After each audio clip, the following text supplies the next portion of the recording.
start on the design training here. I've got a slightly different sheet because I've got ones that I'm in Georgia now. I don't have your newer ones, but it's basically the same exact thing.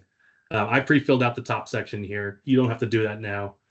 I signed at the bottom. One thing I always do when I'm doing diagrams too, it's good to note, is at the bottom I cross off the scale and I write NTS at the bottom, which means not to scale. So that would basically mean that I'm drawing to a scale, meaning that things are in relation to each other as they exist in the property, but this isn't 1 square equals 1/8 inch equals 1 foot. In the next training class next week, we'll learn how to actually do that. Let's go through our pens.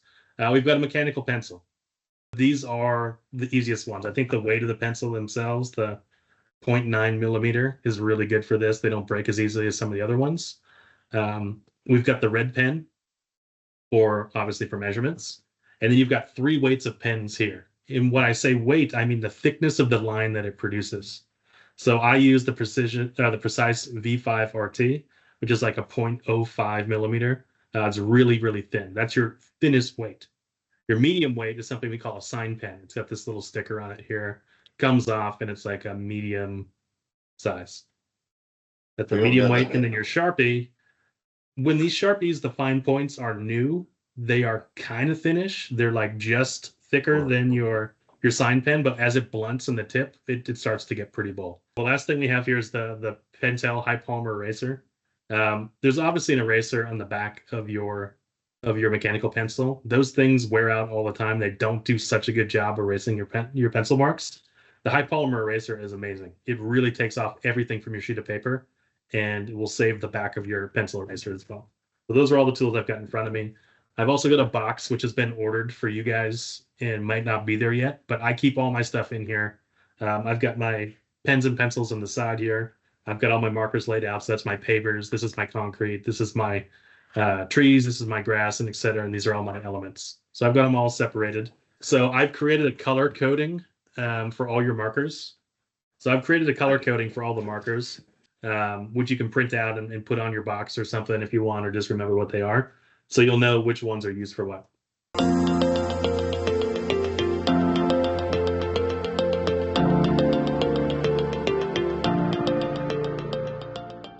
All right, so we're going to start. I'm going to put everything aside and have only my mechanical pencil, and I'm going to use my ruler. One tip to know, and the most efficient way to do this, is always keep your ruler north-south. When you do lines like this, and then you move it like that, then you got to kind of look at where your lines are and do it that way. It gets really cumbersome, and you're just doing this nonstop. So the way to get over that is you go north-south like that, then you move your paper, and you're north-south with your ruler. Moving the paper, and that way you're only going like this, and you can always see your side of the ruler. So that's one tip right there. So how we're going to start, we're going to do a front yard driveway in this situation. We're going to draw the house first. So I'm going to start somewhere, I don't know, like a 5th or a 6th from the left edge. Come down, move my paper, not my ruler. Come over. I'm going to come out for the driveway. I'm sorry, the garage. Move my paper. That's my garage. Come all the way back. I'm going to have a shape that looks like that. So it doesn't really matter the exact grid lines that you're on, but we're basically just drawing that shape. It's a very standard track house where you've got, the front door would be like right here with a little maybe concrete porch that goes like this, and then your garage juts out from the side. We've seen it a million times. After you've got that, and I'll stop after this, I'm going to go maybe 5 squares outside of each side of the house. Just come down all the way to the bottom of the page and just imply that we're creating like a fence line there. Sorry. You'll see that we've got now the house is existing within a framework of a fence. Move my paper, and I'm going to put in the sidewalk. Sidewalks are generally 3.5 to 4 feet wide. So keeping to a rough scale, I'm going to have a sidewalk that's 4 feet wide, and use my polymer eraser to just get rid of my overage.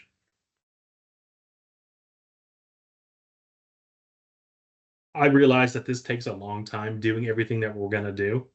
It gets a lot quicker If you're in the back of your car or in your car and you're doing a drawing like this and all this detail, it's going to take some time. But the 50th time you do it, it's going to be a lot quicker. I was a DC as well for a long time, and believe me, I know that you want to do it quick and just have a representative. But everything we're doing here is for a reason, to elevate everything that we're doing so that we have to sell less hard with our words and do more selling just with our diagrams, with our expertise in that and our fluency moving through it.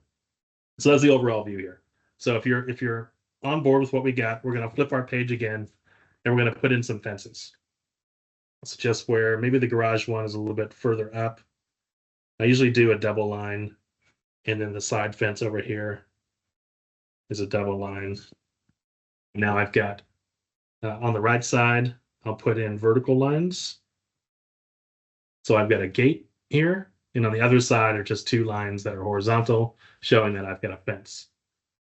And now the empty space, meaning the space that isn't filled in, inside the gates, inside the fence, inside the sidewalk, is our area that we're working on here.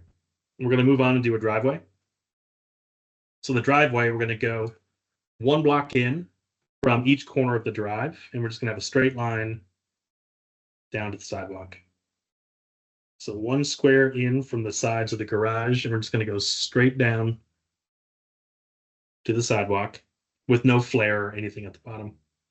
We are going to now have a 4-foot wide walkway that's going to start 3 feet, which are 3 blocks away from the left corner of the garage. So come down 3, make a line, and then skip down 4 and make another line. Well, all of a sudden you've got a 4-foot wide walkway starting here, 3 feet down from your corner. And that's just going to return up to the house, continuing 3 feet long. We're going to leave enough space in between it, in between the walkway in the side of the garage for a planter. I'll show you what that looks like.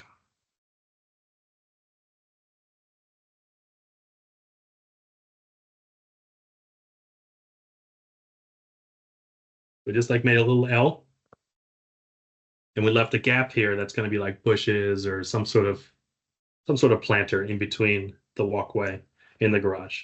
So you guys have probably seen this house a million times if you've gone out on a lot of appointments. Pretty standard little walkway here. Once we've got that, we are going to continue straight through the driveway. We're not going to make lines through the driveway, but we're going to flip the page again. And as if the walkway continued through the driveway and picked up on the other side, we're going to come all the way to about a foot from the other fence and keep it 4 feet wide again, so it's equal side. We're going to make a walkway that's going to go to the back gate, side gate.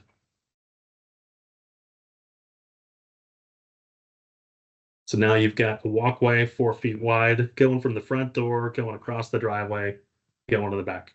So that's all our pavers we're going to do. That's our hardscaping. We're going to keep it really simple going up to the front door. Sometimes there might be a landing. There might be steps. Actually, why don't we add some steps? We can play with some color. Maybe halfway in between the edge of the garage and the house. Let's do 2 steps. And like the fence I did, I'm just going to put 2 solid 1 block thick lines going straight across that are implying that I've got steps there. From the top step line, let's draw like a freestyle little planter area with some curves to it. That's going to imply that we have like a free flow. So in a design term, this would be curvilinear. So everything in the hardscaping right now is linear, meaning it's on a straight line, 90 degrees, so forth. And then we've added the curves in here, which gives it that mix and match look for curvilinear. Lastly, we are going to create a turf grass section. So we're going to continue on the edge of the planter on the far corner of the house, in continuing kind of a amoeba-like shape. Something like that. Yours can look like anything, but we're basically just drawing a free-form version of a lawn area. Then everything on the outside will be like a mulch turf, something like that. On the other side of the driveway, we'll pick up the shape, something like that. So that's going to be grass on that side too. Maybe that's going to be mulch on the side. Other than drawing in a few bushes, we've got the general design done. We'll add a little bit of flair to it. We're going to add some trees. So trees, we're just going to do freestyle circles. You don't really need any kind of, in our next class, I've actually got these stencils that I'll use for like perfect circles, but that's more for like circle patios and stuff. For our trees, we just want to use literally just like just a circle. Doesn't have to be perfectly circle, just implies it, that overview of a tree. And I'm overhanging the hardscaping there. I'm overhanging the sidewalk because if you're thinking about it, the canopy of a tree is going to hang over that anyway. And then maybe one along the side of the house there. So you put in as many trees as you want. Happy little trees. So those are our trees. Our shrubs are kind of like amoeba-shaped shrubs. So in the top planter here, we're going to do one big one that looks like that. It's just like kind of a cloud shape. Cloud shape floating in there. Maybe one in the corner, kind of above this one. And is this completely necessary to sell a job? Absolutely not. You don't need trees and shrubs and things like that. And actually, we'll do one in the inside by the garage. But the difference that this makes in presentation is massive. So do you need it to sell a job? Absolutely not. Does it help you immensely? Yes, it does. I promise you that. You're letting your design expertise do a lot of the selling work for you, because if you do this right, you're going to go into the house after you've done your measurement and diagram. People are going to be like, oh, do you have a printer in your car? Wow, that's amazing.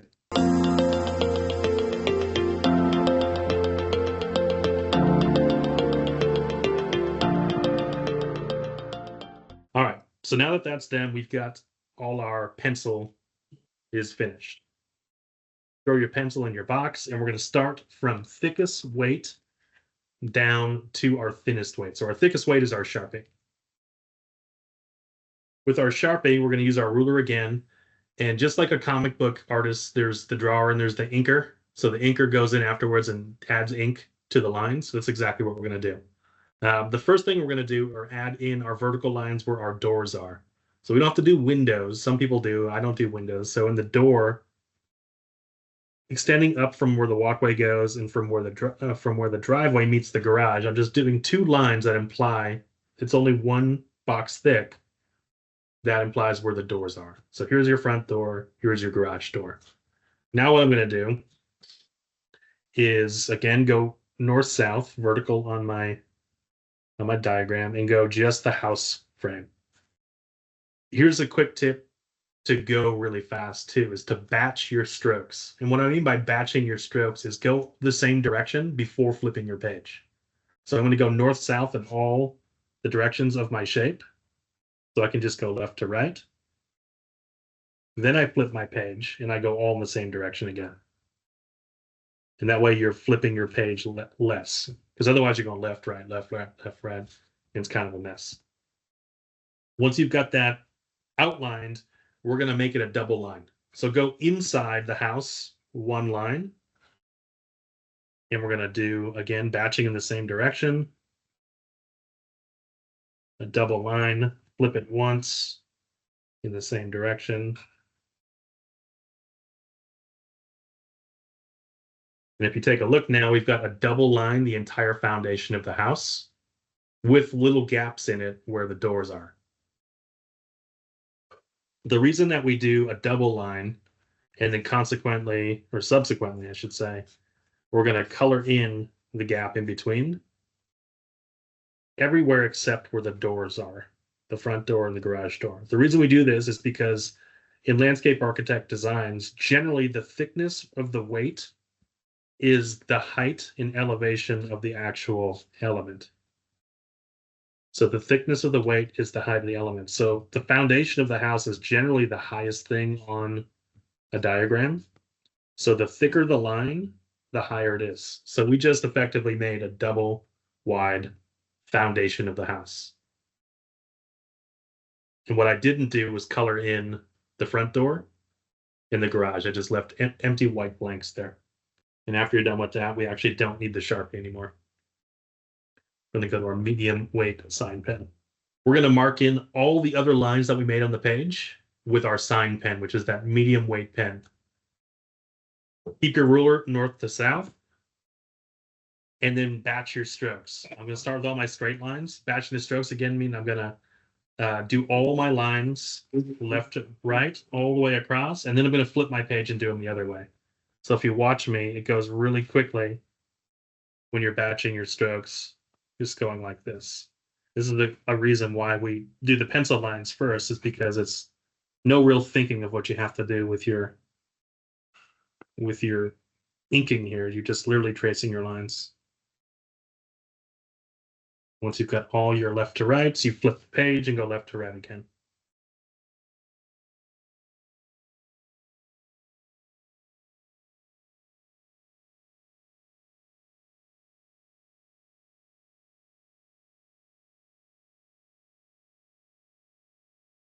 Don't forget the stairs too, the steps.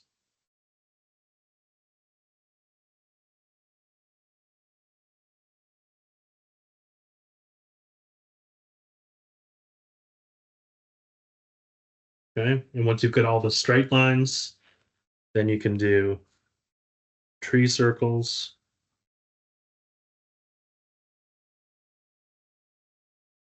Shrubs.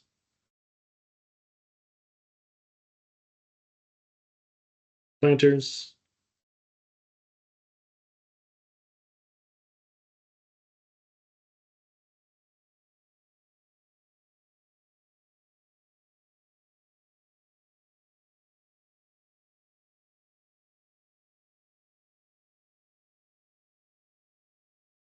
Okay. Once that's done, I recommend you take the Palmer eraser, especially over where the trees and the shrubs are, and just delete your pencil marks. You don't necessarily have to, but they will show through the marker. It looks a lot cleaner when they're not there.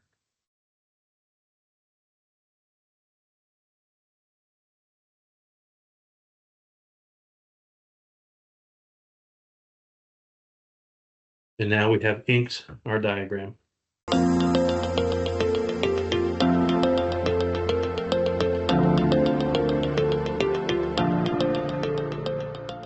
The next step here is we're going to take the thinnest weight pencil. I'm sorry, thinnest weight pen, the Precise V5, and we're going to make some detail on our trees and on our shrubs, and then on our borders too. So on our trees, we are going to make some marks, some like shade marks. So on the 10 o'clock of your trees, 3 lines that look just like this.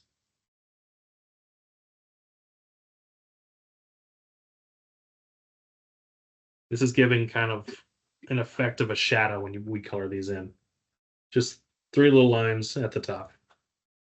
On the bottom rights of the trees, like 4 o'clock, we're going to make 3 little circles, like 3 little eggs that exist in the tree. It's kind of like a highlight. Yeah, a highlight that exists there. Looks like a little bird's nest. But for a tree, they really work. On our shrubs, we're going to do something similar as the amoeba shape, but it's going to be an inside line that looks like this. You're basically drawing an area to add a shadow inside the shrub itself. Here. Doesn't really matter what they look like as long as they're there. And we've got now, I'll go in a little bit closer for detail so you can see the trees and the shrubs, what they look like. So the trees have a little scratches on the left, little circles on the bottom, and the shrubs have an amoeba-like shadow line. We're going to switch back really quick to our sign pen, and we're going to draw in some vertical lines that make it look like the bullnose on the steps. Really simply. So that's our steps going up. And then we're going to stipple our grass. Stippling is a technique where you basically hold your pen vertical and you just do dots. Just simply dots. all over your grass to give it a grass texture. If you concentrate in the corners, it tends to look a little bit better. So a little bit more dots in the corners. Don't have to be perfect. If they kind of smudge and run, that's fine. It'll make a difference in the end.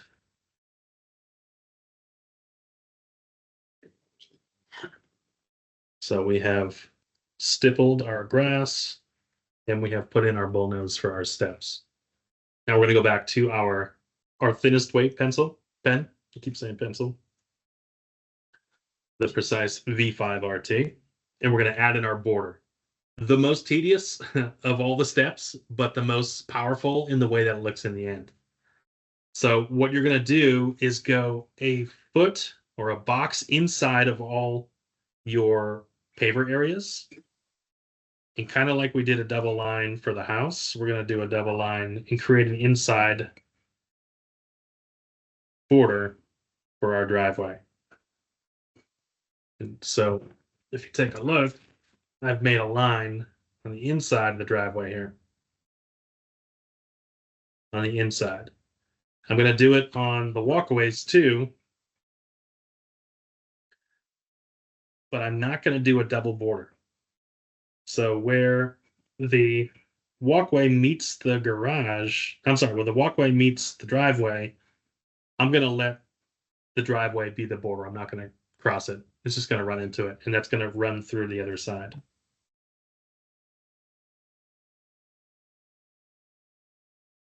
So real quickly, what I did is I just created a complete inside border of all my things. But what I was referring to is I don't close the border on the walkways here. I just keep it open and let the border from the driveway, just like you would during installation. Looks a lot cleaner that way, especially when we color it. In the last step, the reason this is the most tedious is that we're going to hatch actual border lines in. So these do not have to be perfect. They do not have to be on the lines themselves, but we just want to give the impression that there's a border going on with marks. So it happens really, really quickly. And some of my marks, as you're seeing here, don't even go all the way down to the line, or they go through. I usually miter the corner. Don't have to be perfect. Just little scratches.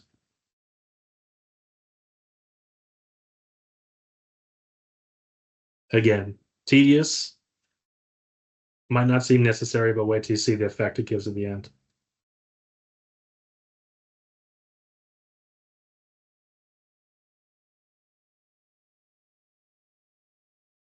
This might take you a little bit of time to get used to.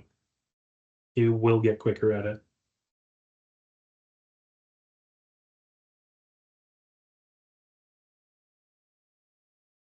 Okay. So the effect at the end is that now my driveway and my walkways, there you go, have your border hatched. One thing I'm noticing I forgot to do is that the other side of the driveway is also grass. I'm going to stipple that too.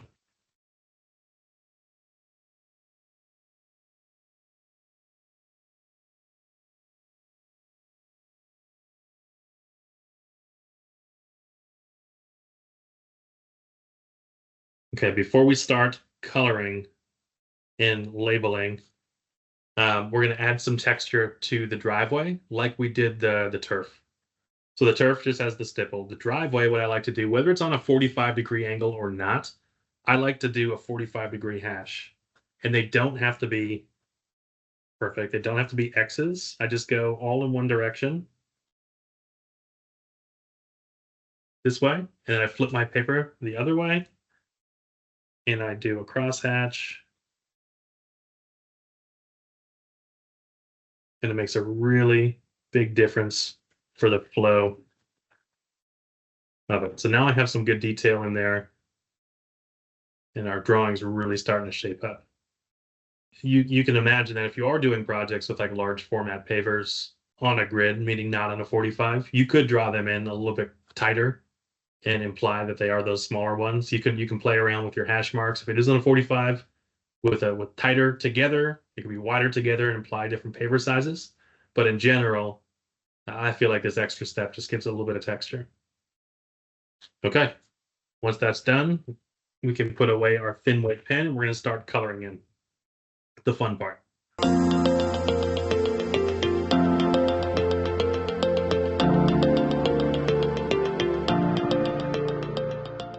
Let's first examine our marker. You'll notice it has a chisel tip on it. And by the way, these are super potent. So if you do this in a confined office or in a car or something like that, you're going to get a pretty good head high. So well-ventilated areas, or else you get a freebie.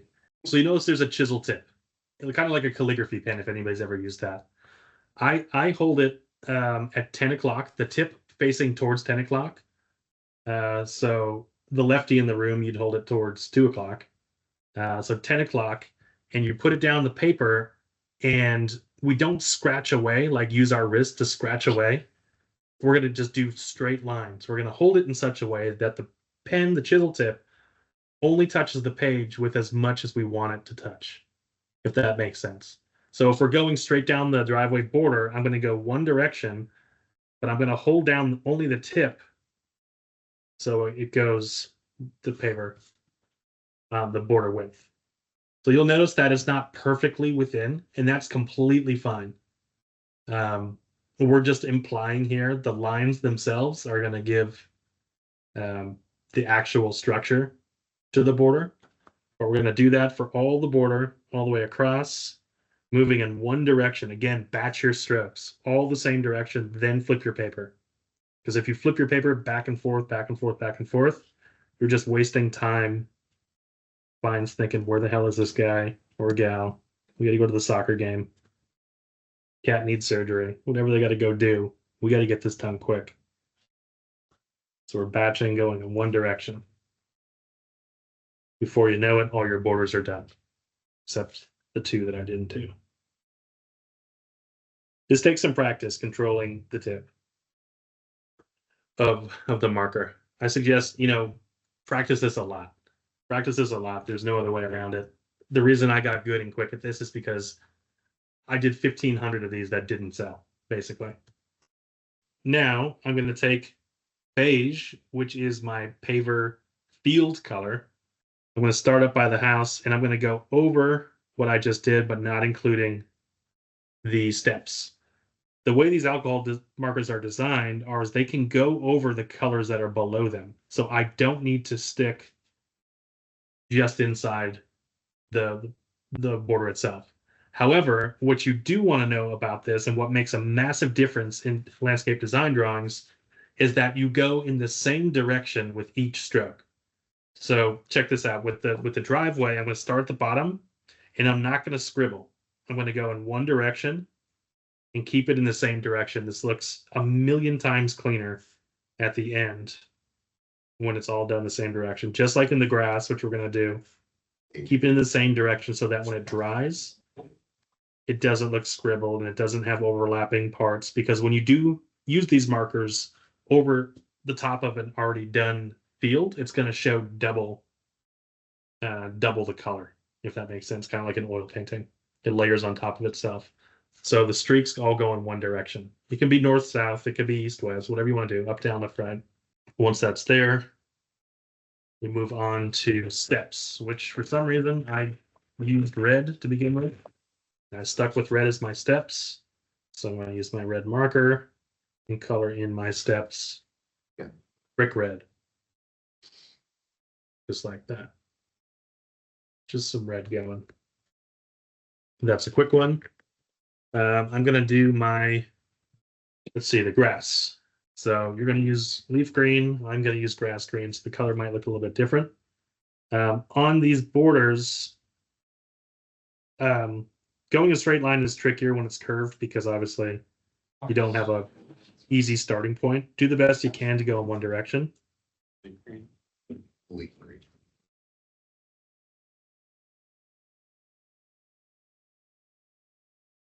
As you'll notice, we hardly used the brick red, and we used a lot of the green in the paver field. Because of this, those are the first ones to dry out. So over the course of 6 months, you might only have to rebuy your paver field, the beige, and the grass or leaf green for your grass. Sometimes your concrete goes because What color is this? you've got in your kit there 2 concrete colors, one's light, one's dark. So if someone really wants to see their pavers in a gray color, you could use those too. That's not each color. It's one of each color. So I've got my grass going, Yeah, exactly. and we're really starting to come together now.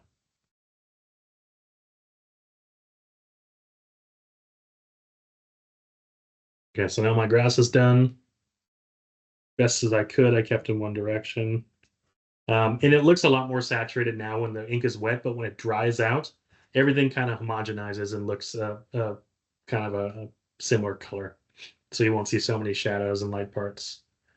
When the grass is done, we're going to go to our bushes and shrubs. So there's a combo of 2 colors for this. You've got your willow green and you've got your Nile green, are your trees and your shrubs. The trees, I generally do a 3-color combo, but again, they didn't have those markers available for you guys. So we're going to start with Nile green. Nile green is going to be the dark color.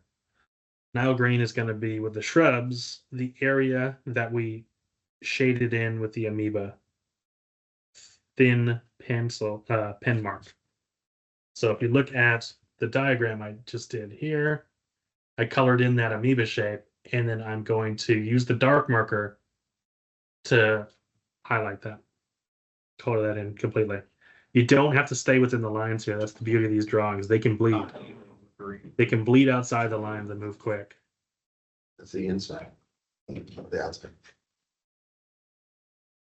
And then I'm just going to continue all my shrubs, however many you put in there. There's some theory in landscape architect coloring that the more you are kind of whimsically outside the lines, the more flowing and nice it works, but I'll leave that up to you to decide. Okay, so all my highlights are done for my shrubs. I'm going to use the same color in the top 20% or so, make a little fingernail half moon on the trees where I did my scratches, just like this. I'm going to color that as my highlight side on all the trees I made. Probably takes up 20-30% of the total circle. What's the green? This is still the Nile green. It's the highlight. Oh, still not. Yep. Yeah, for the dark extent of the bush. So I've got all my half moon fingernail shapes there in the dark colors of my shrubs.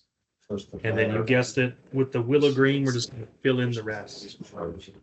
And when you fill in the rest, you want to kind of go over what you've already done, because it's going to cause it to bleed into the color and it will blend it. So I went over the dark part too with this marker and did everything. And you're going to do that with the trees and all the shrubs. The trees, feel free to go outside the circle. Yeah.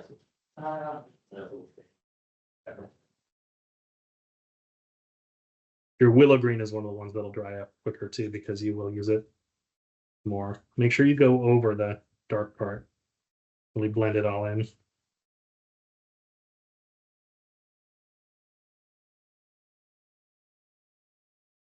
We've got all our trees are done.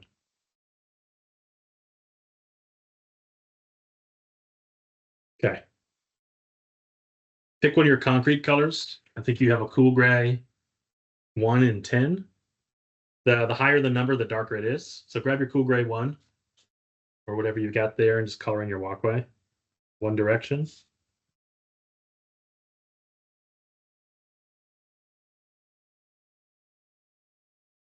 This could be like for a patio that is staying. In my opinion, gray is dead in a diagram.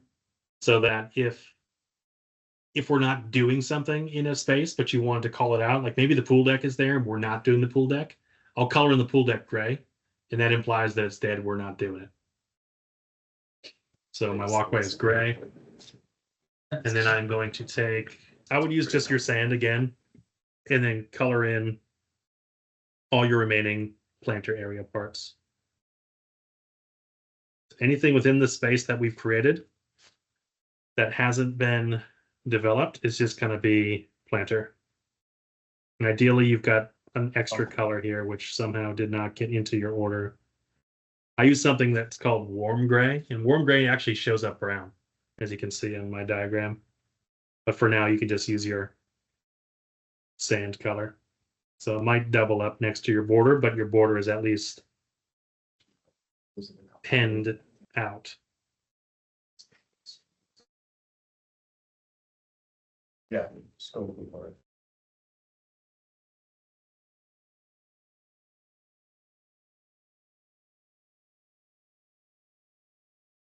Is that whole room starting to smell like a hot box of alcohol markers there? Yep. Oh yeah, get it. Brown. I grew up with the 8-pack color gram. I don't know all the rest of these colors. Yeah. Sand. Sand. I don't know when sand became a color. You should see the 64. I think. Okay. So in the end, you're looking like this. Everything is fully developed. All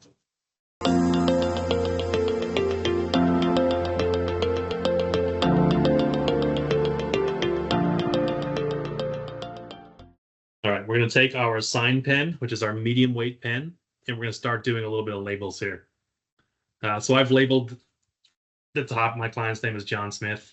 So in the box of the house itself, I'm going to write all caps and as neatly as you possibly can, Smith Residence. Just in the middle, right there at the top. I'm also going to label the front entry. Basically any space that we left in the foundation, and then garage. Good reference points for the crew of what's what. On the turf areas, I'm going to write turf, and then kind of squiggle lines to explain that that whole area is now going to be turf. Same thing on the other side.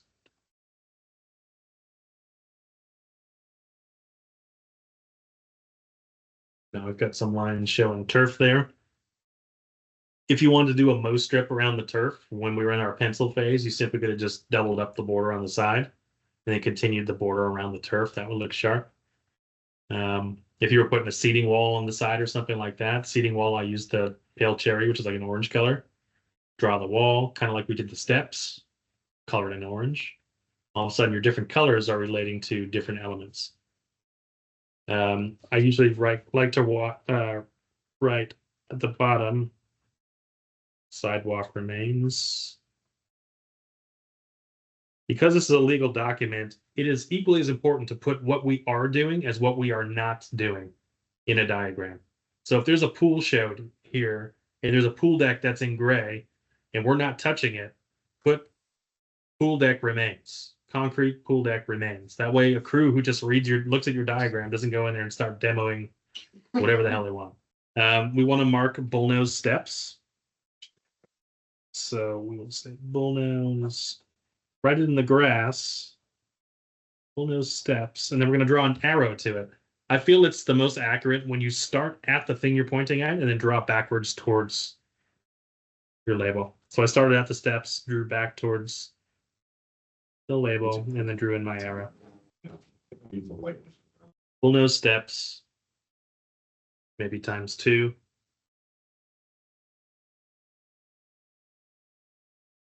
And that's really it. I can write fence up here. I can write gate over here. Sometimes it makes sense to put at the bottom here, landscaping for illustrative purposes only. Oh, yeah. Stage fucking building. Maybe just draw a line into there. Because what we don't want is people thinking that we're doing their trees, we're doing their shrubs, we're gonna do their irrigation, we're gonna do a fence, we're gonna do whatever. So if there's a fence in your drawing that isn't there in real life, but it's gonna be in the future, put SP not responsible for fence. That actually did happen in Phoenix. Make sure you're very clear of what does and doesn't happen as it relates to System Paver's scope of work. So now that that's done there, we're going to take our red pens that you may or may not have. So if you don't have your red pens, just watch me do it. The way I think about measurements and the way to do it is that if the measurement is inside the shape, it belongs to that shape. So if this driveway is 32 feet long,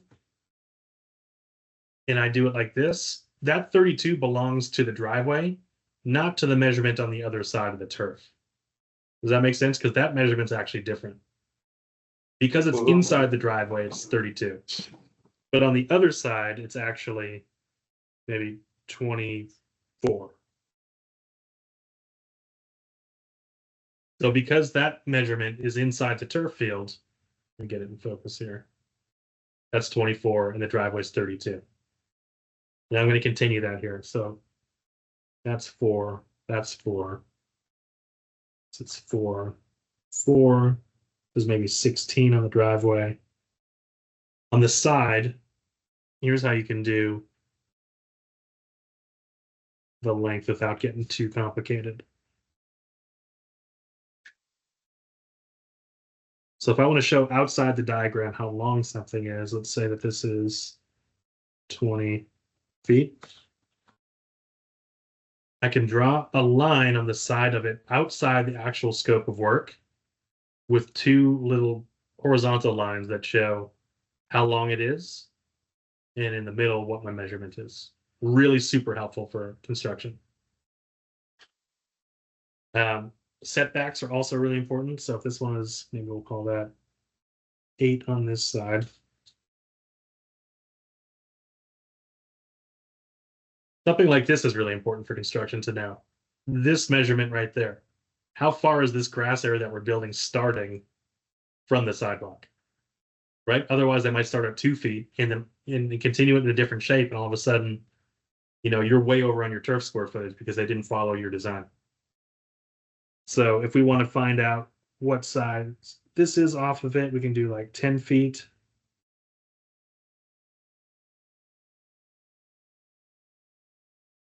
For our setbacks, we put X's on the lines that we're meeting and then 10 in the middle. And you could do that really at any point. So some progress points here. 18. Construction's gonna friggin' love you if you do this stuff. You're gonna know that you're super dialed in, and just think about how easy it is to do a PCM. If your measurements are this dialed in, and your project manager can go out there and just look at this like a recipe to make a beautiful cake, and you don't have to be there to answer questions. You do have to be there, but you don't have to be there to answer questions. The answers are already right here. And you're going to continue all the way around. This is 8. This is 2. This is 12. This is 10. This is 12. So you get the idea. We're going all the way around and doing all our measurements. Maybe this at this part. 44. Going the other way is 47.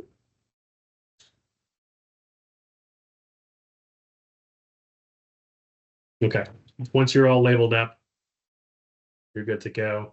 Could be laid out accurately. The last thing that I do generally is take the colors that I just used down at the bottom, do a 2x2 square of each one.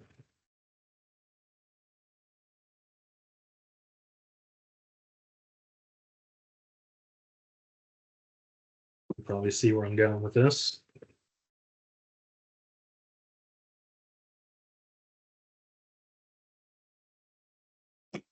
Take your sign pen, box it in the square, You can do that in either order, really. And just say bullnose steps, turf, favors. Okay, so how long did that take us? About 50 minutes. This whole thing can be done actually in about 10, something like that. If you know what you're doing, and you're moving quick, and you're moving diligently, you're not stopping to explain, this can be done in about 10 minutes. I mean, my first drawings did not look like this. They looked pretty sloppy. And like I said, I kept doing them. I kept doing them. Got better, got quicker, figured out shortcuts. And that's what I'm trying to kind of teach you at this point, what the shortcuts are.